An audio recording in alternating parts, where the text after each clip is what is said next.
Senegal? Senegal? Are you from Senegal? No, No. Where's that? Oh. Coucou tout le monde, j'espère que vous allez bien. Je me présente, je m'appelle Aménan et bienvenue sur l'Éveil Ivoirien. L'Éveil Ivoirien est un média qui vise à traiter des sujets liés aux afrodescendants, mais comme j'ai quitté la France pour le Canada et qu'on me pose énormément de questions sur le sujet, j'ai décidé d'en parler un petit peu plus. Aujourd'hui, nous allons parler de l'immigration, pas au Canada, mais aux États-Unis. Je ne sais pas si vous êtes au courant, si vous le savez, etc. Mais en ce moment, les frontières américaines sont littéralement ouvertes. Il y a énormément de personnes qui arrivent à rentrer et je voulais vous en parler à titre informatif. Pour vous contextualiser grossièrement ce qui se passe, pendant le montage de ma vidéo, je me suis rendu compte que mes explications n'étaient pas aussi claires que ça, donc je recontextualise. Il faut savoir que l'administration Biden, il y a quelques mois, a décidé d'accorder une exemption en termes d'immigration au peuple vénézuélien. Cette exemption voulait qu'un demi-million de Vénézuéliens puissent avoir un visa de travail, peu importe la manière dont ils sont rentrés aux États-Unis, donc que ce soit légalement ou illégalement. Malheureusement, cette exemption a laissé sous-entendre que n'importe quel autre migrant de n'importe quelle autre nationalité avait également la possibilité d'obtenir un visa de travail à compter du 21 juillet 2023. Voilà pourquoi il y a autant de personnes qui quittent leur pays d'origine actuellement et se retrouvent à rentrer aux États-Unis par vague de 10 000 personnes par jour. Grossièrement, c'est ça, mais pour que vous puissiez comprendre un petit peu la situation, c'est comme ça qu'on va la résumer dans cette vidéo. Ce que je veux que vous sachiez, c'est qu'actuellement, il y a environ 10 000 personnes qui arrivent à rentrer illégalement aux États-Unis chaque jour qui passe aux yeux et au su de tous. Donc c'est illégal, mais l'administration Biden a rendu ça un petit peu légal, car je vous explique.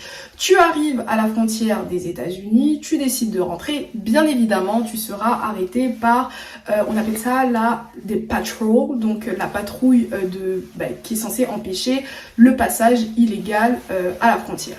Mais ce qui se passe, c'est qu'ils ne vont pas t'arrêter pour te mettre en détention, donc en prison, etc. Mais ils vont tout simplement t'arrêter pour pouvoir te mettre dans certains bus afin que tu puisses aller dans certains autres États en dehors du Texas. Pourquoi ? Car le gouverneur du Texas est extrêmement conservateur et il ne veut absolument pas que le Texas se retrouve envahi par des immigrés.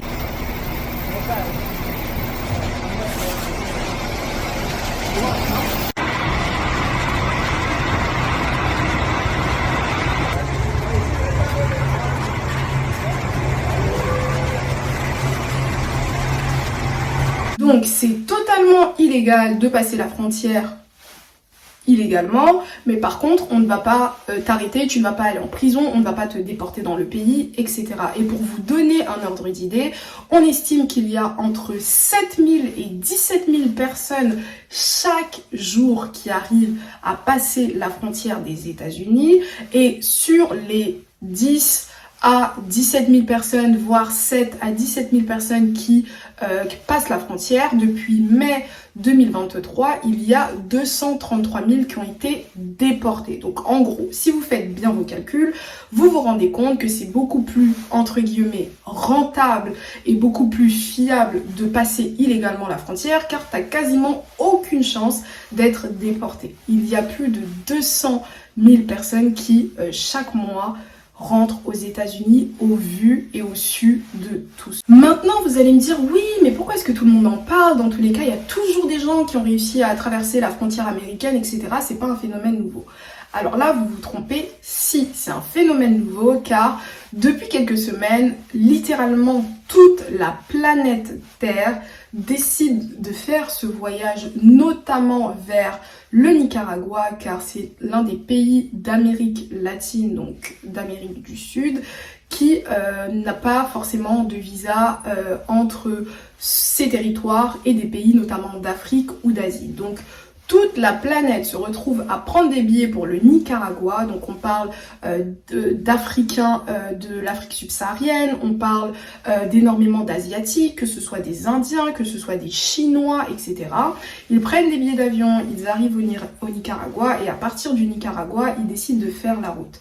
L'avantage, c'est que certains disent que c'est devenu même plutôt sûr, car comme maintenant on sait que quasiment tout le monde a la possibilité de rentrer aux États-Unis, ça fait que ces fameux passeurs qui, à l'époque, profiter de la situation des réfugiés, etc., enfin des personnes qui souhaitaient traverser illégalement la frontière, n'ont plus aucun intérêt de faire ça vu que tout le monde peut passer maintenant. Enfin bref, je sais pas si vous comprenez ce que je veux dire, mais c'est vraiment un phénomène en ce moment qui est planétaire. Maintenant vous allez me dire, ok, une fois que ces personnes sont passées, qu'est-ce qui se passe? Il se passe pas grand chose. Donc en gros, il y a deux catégories de personnes. Il y a ceux qui n'ont absolument pas de famille aux États-Unis et qui malheureusement se retrouvent à être obligés de dépendre du système. Donc ils se retrouvent dans des gares, toujours supervisés par le gouvernement de ces États-là et tout, mais ils se retrouvent dans des gares, ils se retrouvent dans des centres commerciaux, à dormir par terre, etc.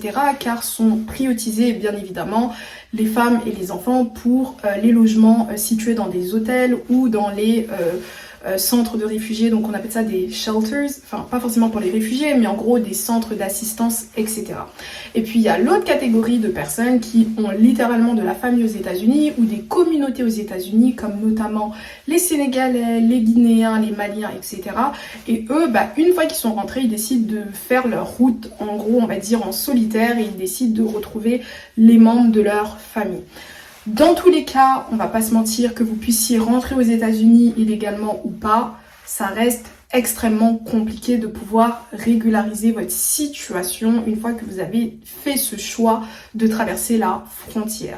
Vous allez vous retrouver à faire des petits boulots, à travailler au noir, à avoir énormément de mal à pouvoir régulariser votre situation sur du long terme, car vous n'allez pas pouvoir justifier de votre présence aux États-Unis. Et puis bref, dans tous les cas, la vie elle est difficile pour tout le monde, je pense, peu importe le pays actuellement. Ça me tenait à cœur de faire cette vidéo car je sais qu'énormément de personnes veulent partir aux États-Unis en ce moment dans ces conditions, etc. Moi personnellement, je vous conseille absolument pas parce que déjà de 1, on sait pas combien de temps ça va durer, pendant combien de temps les frontières seront aussi ouvertement ouverte entre guillemets. On ne sait pas aussi quelles sont les vraies conditions de traversée parce qu'on connaît ceux qui arrivent à passer, mais combien de gens ont tenté l'aventure et peut-être sont piégés dans les savanes d'Amérique latine, on ne sait pas. Et en plus de ça, n'oubliez surtout pas que ça reste un danger que vous encourez pour vous, votre famille, que ce soit un danger de mort, que ce soit un danger psychologique, enfin bref. L'aventure, ça ne se passe pas comme ça. Si vous avez l'envie d'immigrer aux États-Unis, chaque année, pensez à faire la dévéloterie. Si vous avez déjà au moins le niveau, je me rappelle même plus, je crois que c'est le niveau seconde ou quelque chose comme ça, ou le bac, bref, je sais plus. Faites la dévéloterie. Vous pouvez aussi faire de telle sorte à pouvoir faire vos études aux États-Unis. Vous pouvez, il y aura toujours des moyens d'immigrer sainement aux États-Unis, mais vraiment ne prenez pas le risque, prenez soin de vous. Je vais bientôt conclure cette vidéo, mais voilà, n'oubliez pas que c'est vraiment une vidéo informative. Moi, je ne suis absolument pas là pour vous inciter à traverser une frontière illégalement, etc. Non, mais c'est juste que c'est un phénomène de société, c'est tellement intéressant à suivre, c'est tellement improbable de se dire qu'actuellement il y a environ par jour 10 000 personnes qui traversent la frontière sans que l'État américain ne fasse quasiment rien, je voulais en parler avec vous. Donc si vous entendez quelqu'un de votre entourage qui vous dit oui, dans les prochaines semaines ou dans les prochains mois je veux aller au Nicaragua, maintenant vous savez pourquoi, car il y a quelques semaines personne ne pouvait situer sur une carte le Nicaragua. Mais bon, bref, ce sera tout pour cette vidéo. Je vous invite à vous abonner, commenter, liker, partager. Et moi, je vous dis à la prochaine pour une prochaine vidéo. Bye bye!